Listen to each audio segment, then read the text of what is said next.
Welcome everyone, questline here with Malakai Makaisson's campaign on Legendary Very Hard difficulty in Total War Warhammer 3 with the AI changes that Creative Assembly implemented. So I'm enabling minor faction potential and the new AI aggressive behavior that we do have available. It's going to make for a heck of an interesting campaign. I'm also playing with AI stats maxed out because of course I would be playing with AI stats maxed out. Now on turn 1, what I decide to do is not take the port settlement that Nurgle has. I mean, I do attack the army that Nurgle has, but I ignore the port settlement. The reason behind this is because Malakai's army can recruit a lord, and you can also recruit one from Kraka. Now you can't reach the port with the Lord from Kraka, but if you recruit the Lord of Malakai's Horde army on turn 1, you can use those two lords to take the port settlement. You certainly have the auto-resolve capability and combat power to win over that battles. This allows you to take control of your initial province much faster on turn 2, allowing you to potentially grow it faster than you otherwise would. So that's just the start. And the crucial benefit here is that it allows you to go up against Throt earlier. See, Skaven are a particular nuisance. Throt will always wipe out the Drusian Enclave if you're playing on a difficulty like this. In fact, in this case, he actually took down their capital first before taking Fort Strogoth. But by being able to attack him at this point, his armies are going to be dispersed all over the place. Now, the downside is because of the situation I do have over here, I will not be able to bring in as many troops as I would want right here. And due to the AI changes, Throt not only has Goat Rich, he also got lucky, I guess, with some items, or maybe some of his items got changed, but he did have Goat Rich in his army. And previously, before the patch, he would almost never have Gotrich as part of his army. So him having that Mutant Rag Ogre, as well as his own combat capability against a bunch of my miners and dwarf warriors, did certainly complicate things quite a bit over here for me. I mean, I almost lost Malakai. Gotrich and Felix were doing a lot of the heavy lifting, and in this case, I actually had to summon the Spirit of Grungni to be able to win this battle. Something that I'm generally not fond of doing, and the reason I'm not fond of doing that has to do with the fact that if you summon the Spirit of Grungni very early on, you will actually achieve less growth with Malakai's army than if you wait. The reason is there's an objective that gives you a bit of growth on Malakai's Horde army if you summon the Spirit of Grungni in battle. It's ideal from a mathematical perspective. It's ideal to actually wait until you've built the growth structure that can build on Malakai's army, so that will maximize your growth potential. Regardless, I decide to go for cannons while I'm dealing with Throt, and yeah, I just am able to pretty much auto-resolve the other battles over here, but I go for cannons. The reason I go for cannons is not the unit itself. I would go for gyrocopters if it was just a question of the units. Rather, I go for the cannons because there is the Dwarf Refugee event, which gives you a pretty sizable amount of growth that you can get in your provinces for a decent amount of time, and that is going to be important given the kind of situation over here in this campaign. So I am able to eliminate Throt, take Help It, and then after that the blows start coming in. I get Trog declaring war on me. Norska is a pretty pathetic state of affairs, so I'm just able to deal with them very, very easily. And I do wonder how Norska is going to be to deal with as a faction once they do get a rework. But I'm marching against Trog. Nothing complicated or difficult or anything along those lines. But here's the problem of what's going on while this is happening. And I am actually fighting elves. Like, the real battles over here were because of the cannon objectives. I ended up actually having to fight several elven armies, or rather I chose to fight a bunch of elven armies. So there's a couple of points where elven armies are spawned, And if you do fight these elven armies, obviously you're going to gain experience, you're going to gain money, but these are full stacks. Not the strongest stacks, but certainly better than dealing with Norska. When a rogue army that's meant to be annihilated is stronger than entire factions, you know a race is not in a good spot. But regardless, while I'm doing all of that, something else does happen in this campaign.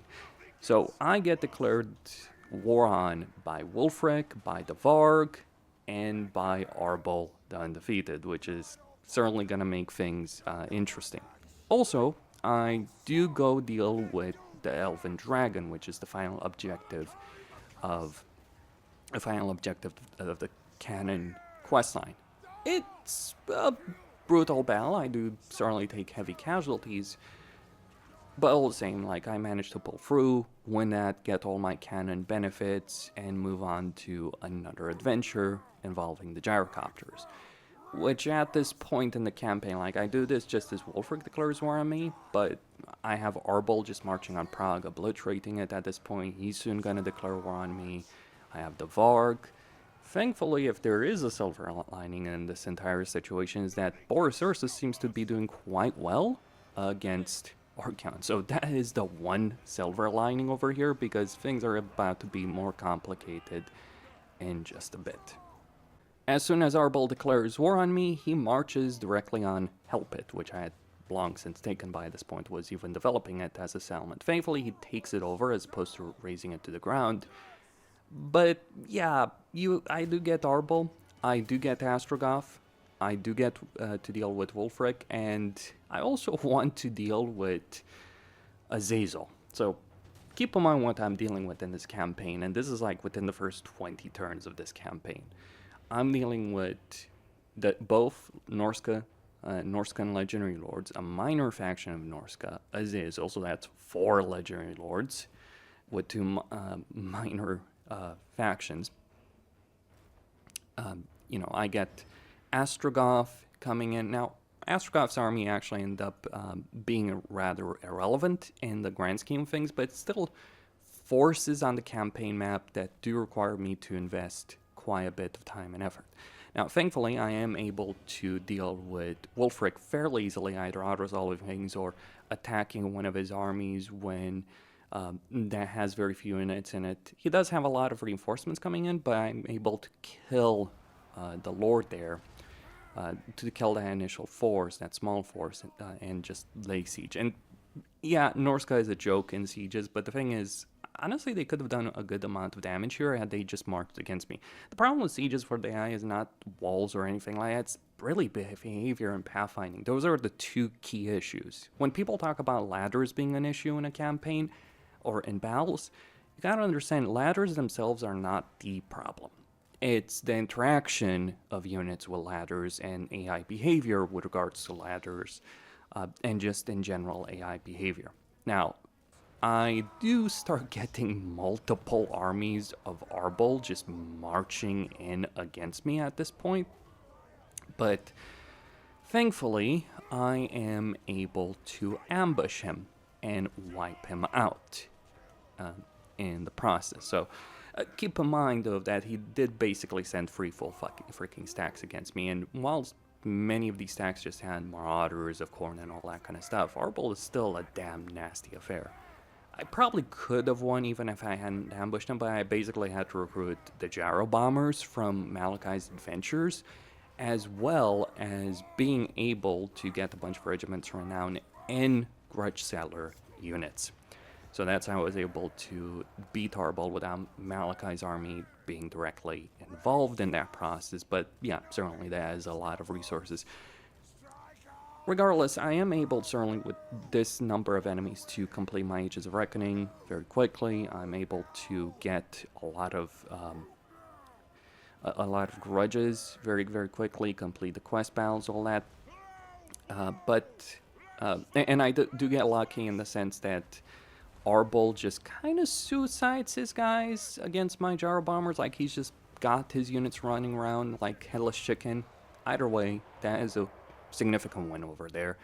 And with Arbol and Astrogoth, who also was attacking at this point, with Arbol and Astrogoth just pretty much defeated, Kislev starts winning and they take help it. Yeah, frustrating, I know, frustrating. Now that basically leaves only Azazel to deal with, but I kind of corner Azazel in a bad situation. He has multiple forces, including his garrison, at his initial settlement, and I just basically attack all of that, and I get the choke point battle.